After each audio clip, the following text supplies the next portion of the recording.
નમસ્કાર વિદ્યાર્થી મિત્રો, અમારી ચેનલમાં તમારું સ્વાગત છે. આજે આપણે ભણીશું ધોરણ 10 ચેપ્ટર 1 વાસ્તવિક સંખ્યાઓ વિશે. આપણે પહેલા થિયરી અને સમજૂતી લઈશું, થોડુંક આગળના ધોરણનું યાદ કરીશું અને થોડુંક આ ધોરણનું લઈશું. ત્યાર પછી સ્વાધ્યાય જોઈશું. તો એના માટે સ્વાધ્યાયની થિયરી જોઈએ પહેલા. તો આપણે સમજવાનું છે વાસ્તવિક સંખ્યાઓ. વાસ્તવિક સંખ્યાઓ શરૂ કરતા પહેલા આપણે જે શરૂઆતથી જે બધી સંખ્યાઓના પ્રકાર છે એ બધા પ્રકારો યાદ કરી લઈએ. ત્યાર પછી આપણે ધીમે ધીમે સ્ટેપ બાય સ્ટેપ વાસ્તવિક સંખ્યામાં જઈએ. તો પહેલી સંખ્યા તમને ખબર છે કે કોઈ પણ સંખ્યાનો પ્રકાર આવે તો તમારા મગજમાં સૌથી પહેલી સંખ્યા આવશે પ્રાકૃતિક સંખ્યાઓ. કઈ સંખ્યા? પ્રાકૃતિક સંખ્યાઓ. તમે આ ભણી જ ગયા છો, ધોરણ 6, 7 થી ભણતા આવ્યા છો. પ્રાકૃતિક સંખ્યાઓ ક્યાંથી શરૂ થાય છે? તો કે 1, 2, 3, 4 થી અનંત સુધી. 1, 2 થી અનંત સુધી ચાલતી સંખ્યાઓ એટલે કે પ્રાકૃતિક સંખ્યા, જેને તમે દર્શાવો છો n વડે. શેના વડે? n વડે. ત્યાર પછી આ સંખ્યાની અંદર એક સંખ્યાનો ઉમેરો થાય છે એકની આગળ 0 નો, જેને તમે કહો છો પૂર્ણ સંખ્યાઓ. કઈ સંખ્યા? પૂર્ણ સંખ્યા. પૂર્ણ સંખ્યા શરૂ થશે 0 થી. 0, 1, 2, 3 થી અનંત સુધી, જેને દર્શાવીશું આપણે w વડે, હોલ નંબર્સ w વડે. પ્રાકૃતિક સંખ્યા, પૂર્ણ સંખ્યા તમે ધોરણ 6 થી ભણતા આવ્યા છો. આ છે સંખ્યાનો પહેલો પ્રકાર, આ છે સંખ્યાનો બીજો પ્રકાર. ત્યાર પછીની સંખ્યા તમે જોઈ આગળના ધોરણમાં, ધોરણ 6 પછી ધોરણ 7માં પૂર્ણાંક સંખ્યાઓ. કઈ સંખ્યા આવશે ત્યાર પછી? પૂર્ણાંક સંખ્યાઓ, કે જેની અંદર સમાવેશ થાય છે ધન સંખ્યા, ઋણ સંખ્યા અને 0 નો. એટલે કે અનંતથી શરૂ થઈને -3, -2, -1, 0, 1, 2, 3 થી લઈને અનંત સુધી, એમાં 3 સંખ્યાનો સમાવેશ થશે. કઈ કઈ? ધન, આ છે ઋણ, અને વચ્ચે આવે છે જેને આપણે કહીએ છીએ શૂન્ય. એટલે કે શૂન્યની જમણી બાજુની સંખ્યાને ધન સંખ્યા, શૂન્યની ડાબી બાજુની સંખ્યાને આપણે કહીશું ઋણ સંખ્યા. અને આ બધી સંખ્યા જેની અંદર દર્શાવાય છે એને કહીશું પૂર્ણાંક સંખ્યા, જેને દર્શાવાય છે z વડે. શેના વડે દર્શાવીશું? z વડે. ત્યાર પછી પ્રકાર આવે છે પ્રકાર નંબર સંખ્યાનો 4, સમમેય સંખ્યાઓ. કઈ સંખ્યાઓ? સમમેય સંખ્યાઓ. આ સંખ્યા પણ તમે ધોરણ 8 અને 9 માં જોઈ ગયા છો, સમમેય સંખ્યાઓ. તો આપણે યાદ કરી લઈએ કે સમમેય સંખ્યાને કયા સ્વરૂપે દર્શાવાય છે? તો કે p/q, એટલે કે p ના છેદમાં q. અંશ અને છેદ વાળી સંખ્યાને આપણે કહીએ છીએ સમમેય સંખ્યા, જેને આપણે ગણિતની બીજી ભાષામાં અપૂર્ણાંક પણ કહીએ છીએ, કે જેમાં અંશ અને છેદ બંનેનો સમાવેશ થાય છે. હવે અહીંયા અંશ કઈ સંખ્યા હશે? તો કે p બિલોંગ્સ ટુ હંમેશા કઈ સંખ્યા હોય? z. p એટલે કે ઉપરનો અંશ છે, q એટલે કે છેદ છે, તો p છે તે હંમેશા z. z એટલે કે પૂર્ણાંક સંખ્યા. z એટલે કે પૂર્ણાંક સંખ્યા, એટલે કે p હંમેશા અંશ છે તે માઇનસ ઋણ પણ હોઈ શકે છે, ધન પણ હોઈ શકે છે અને શૂન્ય પણ હોઈ શકે છે. z માંથી, પૂર્ણાંક સંખ્યામાંથી p કોઈ પણ સંખ્યા હોઈ શકે છે. એવી જ રીતે q બિલોંગ્સ ટુ z, પણ q is not equal to 0. q છે જે છેદમાં સંખ્યા એ z માંથી આવી શકે, ધન સંખ્યા પણ લઈ શકીએ, ઋણ સંખ્યા પણ લઈ શકીએ, પણ 0 પોસિબલ નથી. એટલે કે સમમેય સંખ્યામાં અંશ અને છેદમાં ક્યારે આપણે 0 નથી લઈ શકતા. z માંથી લઈ શકીએ પણ 0 સિવાયની. 0 સિવાયની કોઈ પણ સંખ્યા છેદમાં પણ લખી શકીએ છીએ. તો આ p ના છેદમાં q સ્વરૂપમાં જે કઈ સંખ્યા રહેલી છે એ બધાને કહીશું સમમેય સંખ્યા, જેને દર્શાવાય છે કેપિટલ Q વડે. શેના વડે દર્શાવીશું? કેપિટલ Q વડે. ત્યાર પછી સંખ્યા આવે છે અસમમેય સંખ્યા. સમમેય સંખ્યા અને ત્યાર પછી આવે છે અસમમેય. અસમમેય સંખ્યાઓ બહુ સરળ છે, કે જે સંખ્યાઓ સમમેય નથી, p/q, આના સ્વરૂપમાં જે સંખ્યા નથી તે બધી સંખ્યાને કહીશું અસમમેય સંખ્યાઓ, જેને દર્શાવાય છે q12 વડે અથવા સ્મોલ s વડે પણ દર્શાવી શકાય છે. અસમમેય સંખ્યા કોને કહેવાય? તો કે જે સમમેય નથી. જે સંખ્યા સમમેય નથી તેને કઈ સંખ્યા કહીશું? અસમમેય સંખ્યાઓ. તો મિત્રો, તમને જો આ 5 સંખ્યાઓના પ્રકાર સંપૂર્ણપણે યાદ આવી જશે તો આ 5 સંખ્યાનો સમાવેશ એક જ સંખ્યામાં થાય છે, જેને આપણે આ ચેપ્ટરમાં શીખીશું અસમમેય સંખ્યા, સોરી, વાસ્તવિક સંખ્યા. કઈ આવશે? વાસ્તવિક સંખ્યા. જેને આપણે આ ચેપ્ટરમાં ભણવાની છે. તો વાસ્તવિક સંખ્યાની અંદર આ બધી જ સંખ્યાનો સમાવેશ થાય છે અને જે સંખ્યા બને છે એને આપણે કહીશું વાસ્તવિક સંખ્યા, જેને આપણે ચેપ્ટરમાં ભણવાની છે બધી મિક્સ કરીને. તેની અંદર પ્રાકૃતિક સંખ્યા પણ આવી જશે, પૂર્ણ સંખ્યા પણ આવી જશે, પૂર્ણાંક સંખ્યા પણ આવી જશે, સમય સંખ્યા અને અસમય સંખ્યા. આ બધાનો જેમાં સમાવેશ થાય છે એને કહીશું આપણે વાસ્તવિક સંખ્યા. કઈ કહીશું? વાસ્તવિક સંખ્યા. ત્યાર પછી યાદ કરવાનું રહેશે આપણે આ વાસ્તવિક સંખ્યાઓ. પછી આપણે યાદ કરીશું લસા અને ગુસા, જે પણ તમે ધોરણ 6 અને 7માં શીખી ગયા છો. તેમ છતાં આપણે યાદ કરી લઈએ કે એના આધારે જ આપણે સાંજે 1.1 ગણીશું. તો સૌ પ્રથમ પેલું જોઈ લઈએ લસા અ. તો લસા એટલે શું મિત્રો? તો આપણે તેને વ્યાખ્યા આપેલી ત્યારે કે લઘુત્તમ સામાન્ય અવયવી. લઘુત્તમ સામાન્ય અવયવી. અને ગુસા એટલે શું? તો કે ગુરુત્તમ સામાન્ય અવયવ. ગુરુત્તમ સામાન્ય અવયવ. આ બે વસ્તુ ખાસ યાદ રાખવાની છે. એક છે અવયવી અને બીજું છે અવયવ, કે જેના આપણે ભાગ પાડીએ છીએ, જેનો આપણે વિભાજન કરીએ છીએ એને આપણે કહીએ છીએ અવયવ. અને વિભાજન કરતા જે સંખ્યા આપણને મળે છે એને કહીએ છીએ આપણે અવયવી. ધારો કે હું 2 નો ઘડિયો આપણે લખીએ છીએ કે 2 એકા 2, 2 દુ 4, 2 તેરી 6. તો આ 2 જે છે અથવા આ 2 અને 3 એ થશે તમારા અવયવ. એ શું થશે? તમારા અવયવ. પણ એનું ગુણનફળ, એનો ગુણાકાર કરતા તમને જે જવાબ મળે છે એને આપણે કહીએ છીએ અવયવી. તેને આપણે શું કહીએ છીએ?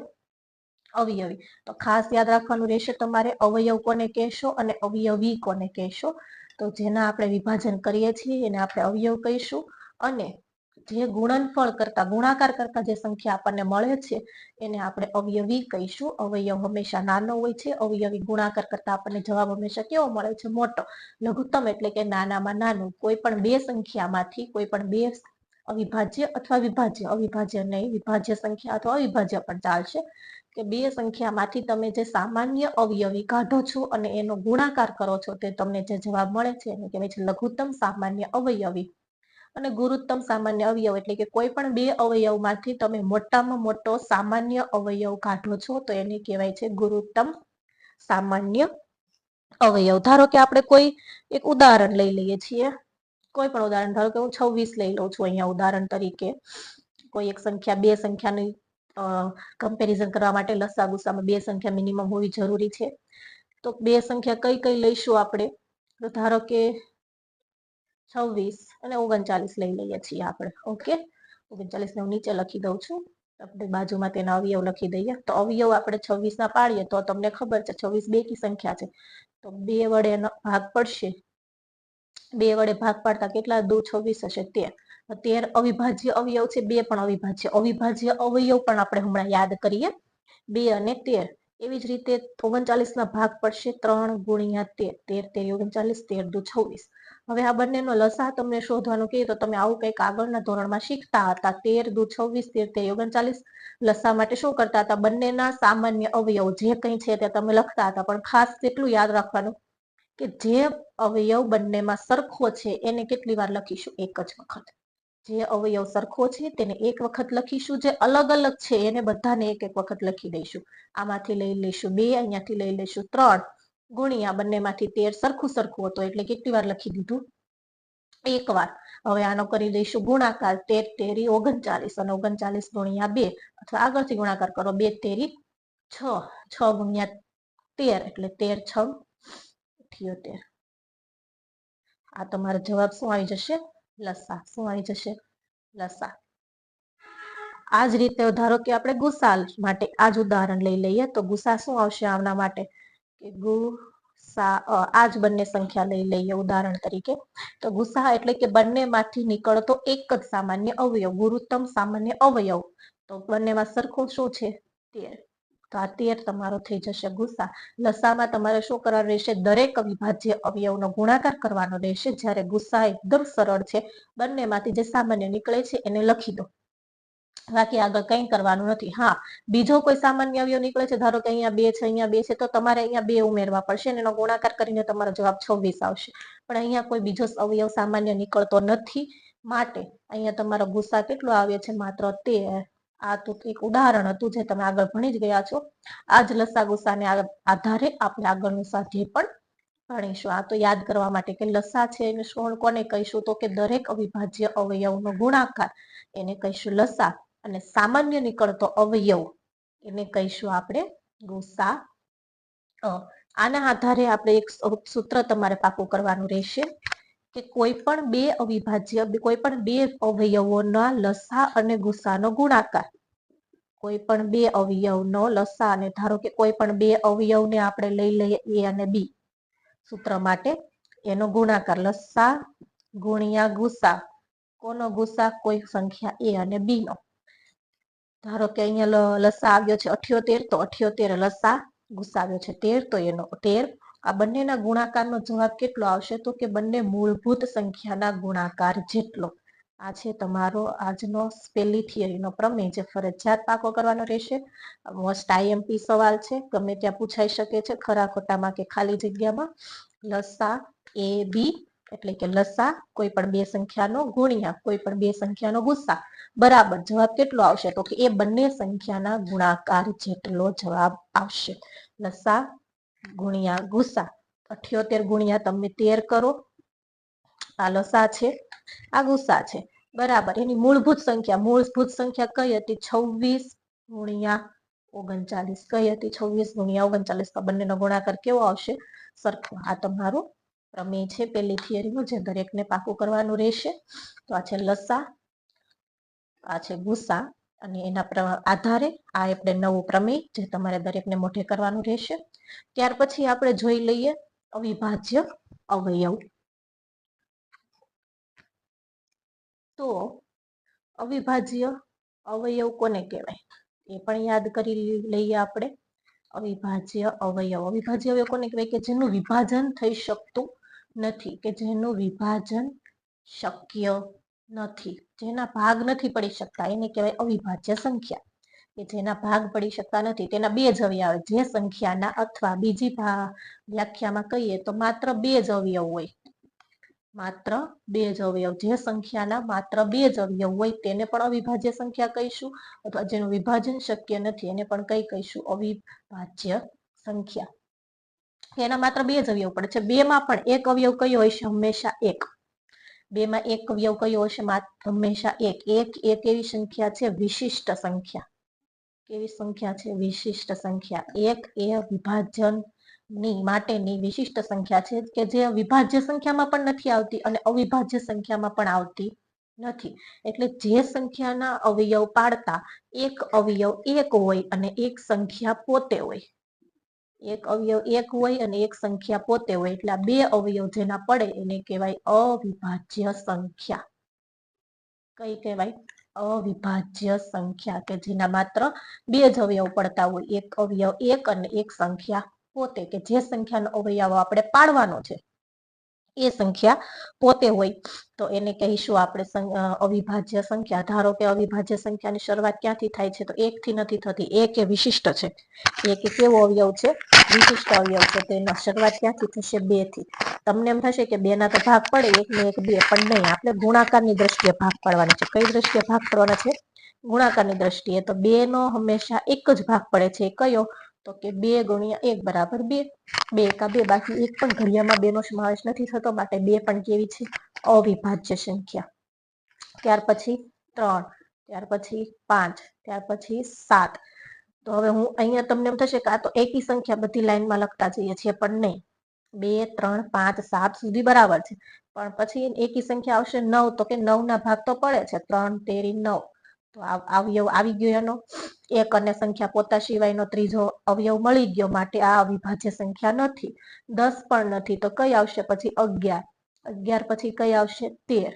13 પછી કઈ આવશે? 15. તો કે નહીં, 15 ના ભાગ પડે છે, 5 તેરી 15, માટે 15 આવશે નહીં. કઈ આવશે? 17. કઈ આવશે? 17.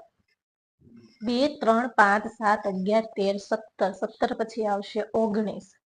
આ રીતે તમે આગળ 19 પછી 20 21 નહીં આવે, 21 માં પણ ભાગ પડે છે, 7 તેરી 21. 22 પણ નહીં આવે. ત્યાર પછી આવશે 23. 24 25 નહીં આવે, આવશે 27.